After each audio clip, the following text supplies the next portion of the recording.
Tonight, the National Insurance Commission, NIC, has been justifying the introduction of the new motor insurance database policy.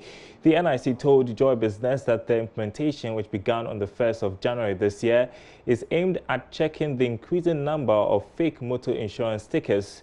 Commissioner of Insurance, Justice Yaofori, has been speaking to JoyNews' Charles Aite. We've been interacting with the Commissioner General for the NIC, Justice Yaofori, on what has necessitated this particular move and how best it could deal with the scourge of fake motor insurance in the country. We realized that we had a lot of fake insurances on the market. The public couldn't tell which stickers were genuine. The police couldn't tell which stickers were genuine. So we needed to find a solution. We also realized that most insurance companies were also underpricing their policies, and when they do so and there's a claim, legitimate claims, they find it difficult to also pay claims. To what extent will this initiative help improve the situation, especially when it comes to motor insurance? Justice Yaofori has been explaining to Joy Business. Statistically, we believe that about 40% of the vehicles on our roads are not insured. So, and motor insurance is the biggest line of business so far as general business or general insurance is concerned. So if we are able to actually work on this and do it well, we believe that it will result in a higher insurance penetration. We've been interacting with the head of operations at the MTTD in the person of Dr. Samuel Sasu to help us understand how prepared the police service is ahead of this implementation. What we are planning now is to make sure that the police officers or the police personnel in the MTTU are well briefed, are well educated about the concept, so that when we enforce, we will be able to enforce professionally. We're being told by the NIC that this particular motor insurance database will go a long way to also deal with the matter of undercutting and underpricing among several insurance companies in the country. I'm Charles Aite for Joy Business. The Council for Technical Vocational Education and Training is finalizing a document to compel students from vocational and technical training institutions to undertake apprenticeship programs before entering the job market. The policy, when approved, will give legal backing to all vocational and technical schools in the country to dedicate a period for students to undergo a year's training. Consultant for the National Apprenticeship Policy, Dr. Charles Te Amwate, has been explaining to Joy Business the importance of such a policy. There is more in the following report. This is the first time Ghana is paying attention to apprenticeship in both the formal and informal sectors of the economy. This policy, according to stakeholders, will give some advantage to the fiscally challenged to benefit from some level of skills training to prepare them for the entrepreneurship venture. Speaking to Joy Business after an engagement between the Ministry of Education and some technical schools, consultant for the policy, Dr. Charles Te Amwate, noted that this will curb the unavailability of non-skilled working force in the country.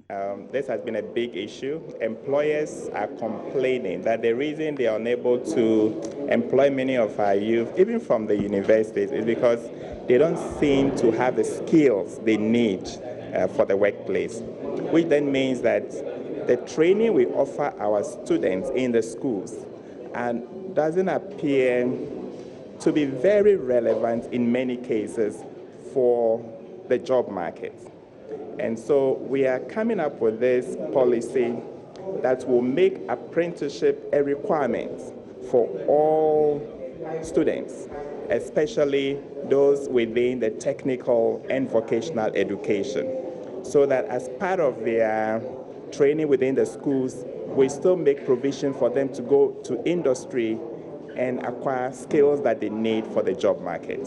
The workshop is also aimed at briefing stakeholders on the progress of work. According to the Executive Director of the Council of Technical and Vocational Education and Training, Fred Chea Samoa, government is committed to getting the policy ready before the end of year. Realize that this has gone to a record time. This is not the one that we talked about and we leave it behind. Over 6 months, we have done the various processes, the validation processes, sticking to timelines, and now we have a final draft that is being reviewed by a CODVET board. we're expecting that by March, when the board sits and review the final draft, it will be forwarded to the ministry and onward forward to cabinet for review and approval. So definitely we are in good shape, and we're expecting that hopefully it should be finalized and approved by CONVED by close of year. The Ghana Industrial Apprenticeship Policy will be implemented by the Ministry of Education in collaboration with industrial sector players. Ibn Sabuti's report for Joy Business. Now, the UK government says there will be no disruptions to exports as the country works to leave the European Union. This is coming after the UK finally secured approval from Parliament to exit the EU next Friday, January 31. There are still concerns among major Ghanaian firms that their dealings may be affected because of former trade agreements. But speaking to Joy Business in London, UK High Commissioner to Ghana, Ian Walker, insisted there was no cause for alarm. Between UK and Ghana? Well, I think we've talked about Brexit quite a lot in the last couple of days. I think that the general election in the UK in December set the path very clearly. Boris Johnson was re-elected as an MP and then as Prime Minister, but with a majority, significant majority of 80 in the Houses of Parliament, which means that his mandate is clear, and his determination and our government's determination to leave the European Union is now not being debated. It's now very clear that on the 31st of January we will be leaving with the withdrawal agreement that is all it's public information. People can see that. What now needs to be worked through is kind of what comes next in the trading relations that we want to create with the rest of the world. And for the UK, we fundamentally stand for free trade. We fundamentally believe that prosperity in Ghana and across Africa is a good thing. It drives stability. It drives a kind of a more peaceful, frankly, and a more prosperous world for us all. So we really want to kind of see that. We believe in that, and as we leave the European Union, we are looking to increase and expand our trading efforts with many countries around the world. In particular, many of our good friends, and Ghana is definitely one of our good friends, and I think we're looking at how do we deepen that relationship and broaden it in a way. And this really matters to me that I get this kind of clearly across in a way that's about partnership. You know, we're really clear that when you look at kind of what Ghana needs to do in the years ahead, you know, exporting more processed goods. The UK is a great market for Ghana. It's already one of the biggest markets for Ghana. So our focus through things like the UK Ghana Business Council has to be less about how does a company benefit from X, Y or Z, but more talks about how do we drive in the investment that can create jobs in Ghana, that can create products that will be sold into the UK. So I'm optimistic. I think that we've got common goals. Now we've got to really get on with it, and I think we are. A quarterly labour market survey will be undertaken by the Ghana Statistical Service this year as part of efforts by government to address labour and unemployment issues. Government statistician Samuel Enim, who disclosed this to Joy Business, says a new labour survey will be done in collaboration with the Ministry of Employment and Labour Relations. Sheila Tamaklo has more. Currently, the nation relies on the Ghana Living Standards Survey and the census data, which are gathered within 5 years interval to determine the labour market. This method, according to the government statistician, is inefficient for tracking labour mobility. He says a more regular method of quarterly labour market surveys will now be carried out to give a better assessment of employment figures in the country. Moving into the phase 2020 to 2024, what we seek to do is to roll out a quarterly labour market survey, which will put us in a position to capture labour issues, labour statistics on a more regular basis. The beauty about this is that we're not going to use a cross-section of respondents at any point in time. We're going to follow a cohort of individuals, so we'll be in a position not to only generate employment and unemployment figures, but to capture labour mobility, and that is one of the contention in terms of whether when you are setting up new industries, it's people who are simply moving around jobs, or really we are creating jobs where people that hitherto there were no employment are now in employment. The survey, according to the government statistician, will be carried out in collaboration with the Ministry of Employment and Labour Relations. We started discussions with the Minister for Employment and Labour Relations. We are institutionalizing this meeting in such a way that the framework for developing the quarterly labour market survey will be jointly owned by the Ministry and Ghana Statistical Service. We're going to go about it in a more consultative way, right from the conceptualization phase to implementation. So when we finish and we have the statistics, it will be jointly owned by Ghana Statistical Service and the relevant MDAs. For Joy Business, Sheila Tamaklo reporting. We are moving on to some news we're following closely for you tonight to do with Coca-Cola. The MD, Seth Barr, has been relieved of his position and the union is unhappy about it. So joining us on the line is Abdullahi Sani Mohammed, who is the union chairman. Thanks for your time tonight. What are your concerns? Tell me. Our concerns are that we heard a rumor from somewhere else that our manager, managing director, has been sacked or his appointment has been terminated. Fortunately enough, it's like the workers were not happy with the news. For that matter, they tried to agitate, and then through the agitation, like ICU came in and then called us that we should the executive should come to their office. So we went there this morning, and it's like we had an engagement with them, and they said fine, definitely. We want to see the one who is in charge of EGCD, that's the WAC representative here. So we went to the WAC office. He, the one, our MD. So we engaged them, and then they said it is true. The news that we heard, it is true that they have been heard. Do we know why he's being relieved of his position? No, they said for apparent reason they cannot tell us exactly what happened. It's like it's common between the two of them. They cannot disclose to us. So it's okay, fine. Then the workers are serious enough. The grounds are not better for the business to go on. If that is the case, then they should rather come and then pronounce the announcement to the workers for them to calm down. So it is like now this they agreed with MD himself to a certain time. He has accepted the offer to go, and for that matter, what is our bid? Because the person involved has agreed them, and they are now arranging the package for him to sign and then go. So all right. I just want to understand what exactly or why exactly the union, is unhappy that he's been made to go. Well, you know, Teteduba is our own, and for that matter, and then for 1.5 years, close to 2 years now, he's joined us with Coca-Cola, our head of speakers. I think the workers have fallen in love with him in the style of his working. And then the Coca-Cola, we were down at some point in time, and then he came and has now rejuvenated everything, and then everything's moving on smoothly. And then it's like, so we don't know the reason why he was terminated, but so that is why we are all unhappy, because we are working with him right. Thank you very much. We will follow this because we understand that you've been in a meeting. That is Abdullahi Sani Mohammed, Union Chairman of Coca-Cola. We are taking a short break. We'll be right back.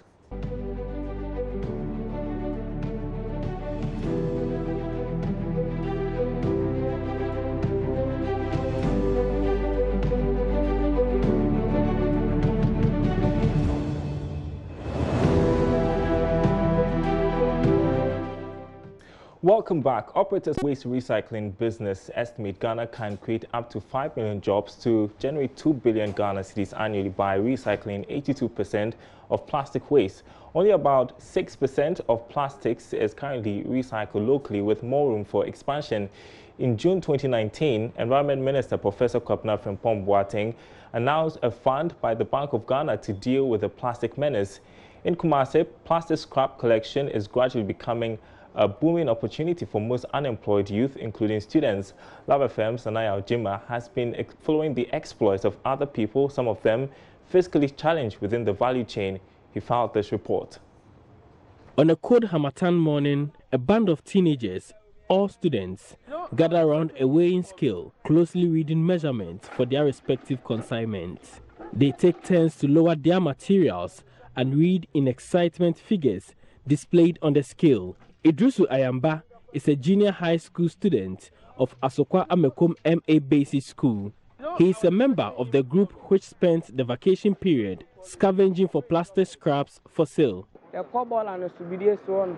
This morning, we went to the refuse dump close by to pick the scrap plastics. With what I've gathered so far, I will make between 10 and 15 cedis. The job is very good, but I haven't been able to make much this vacation. Haruna Brahma decided to buy plastic scraps alongside metal since demand began picking up about a year ago. With time, the plastics now fetch more money than popular scrap metals. The plastics are taking over the business. We sold some to the agents on Monday and Wednesday. Today is Friday, and with what we have gathered so far, we will be calling the agents tomorrow to pick the next consignment. A ton of plastic scrap is sold for 1,600 cedis, while the same quantity of metal is sold for 1,200 cedis. On the premises of Environmental Synergy Initiative at Pakoso in the Asukarimampong municipality, plastic scraps cover every part of the space. The materials are ready to be crushed into pellets for the recycling companies. With crouches to keep a balance, founder of the initiative, Ms. Bahu Abdul Wahab, takes stock of plastics from Brimer's yard. In less than 3 months, the company has been able to crush almost 13,000 tons of plastic scraps. Ms. Bahu, who until late 2019 worked as a mobile money agent, explains how he conceived the idea. I did geography and rural development, and as part of geography, KNUST. As part of the geography, you do what we call environmental systems. So within the environmental system, it's an optional course, so you have to opt for it. So I did opt for it because I knew, or I have interest in trying to see what I can do best to help the environment. So that was where the idea started. No business as usual, an entrepreneurship training project for the youth in Asukarimampong municipality started through the European Union, and SOS Children's Village equipped him with the necessary entrepreneurship training and coaching needed to ensure success of the startup. With 11 direct employees currently, the entity takes supply from 13 agents with at least 10 collectors each. Rose is one of the 2 women who come into contact with the plastics immediately they are brought out. She sorts them into colors and types in preparation for grinding. I am one of the first people to be employed here. It has been good so far. I am not ashamed to work on plastic scrap because it sustains me and my son, whose father is no more. The stock is then carried in batches, transferred into the grind machine with huge opening at the top, operated by 2 young men. The product, which is now in smaller particles, are gathered and poured in a tub and then washed thoroughly in soapy water to rid it of dirt and odor. It is then bagged for the market. Ms. Bahu looks in future to take up recycling of the plastics, perhaps in a bigger space. It may be a tall order, but determination abounds in the eyes of the man despite his physical disability. For Joy Business, Nana Yaujima reporting. Ghanaian information security management firm Global Secure Solutions has entered into a partnership with Cloud Range, an American company that develops cybersecurity solutions to introduce Cyber Range to the African market. Cyber Range is a cyber attack simulation training platform and is the first of its kind in the world. The aim is to reduce the African cybersecurity skills gap. Security and risk consultant at Global Secure Solutions, Adam Glyman, explains how this partnership would help tackle cybersecurity threats Ghana faces. Look at what happened to the banks recently with the collapse of the banks and the cleanup of the banking industry. Look at the amount of money that was lost. Look at the impact it had to people, individuals, businesses. I'm sure there are companies in Ghana that closed because they didn't have access to funds that they had as deposits in banks. So there's that financial impact on the measures that we take as leaders to prevent our critical systems from subject to attacks. That's Business Live tonight. More news on our website, myjoyonline.com/business. My name is Darryl Kwao. Thanks for watching.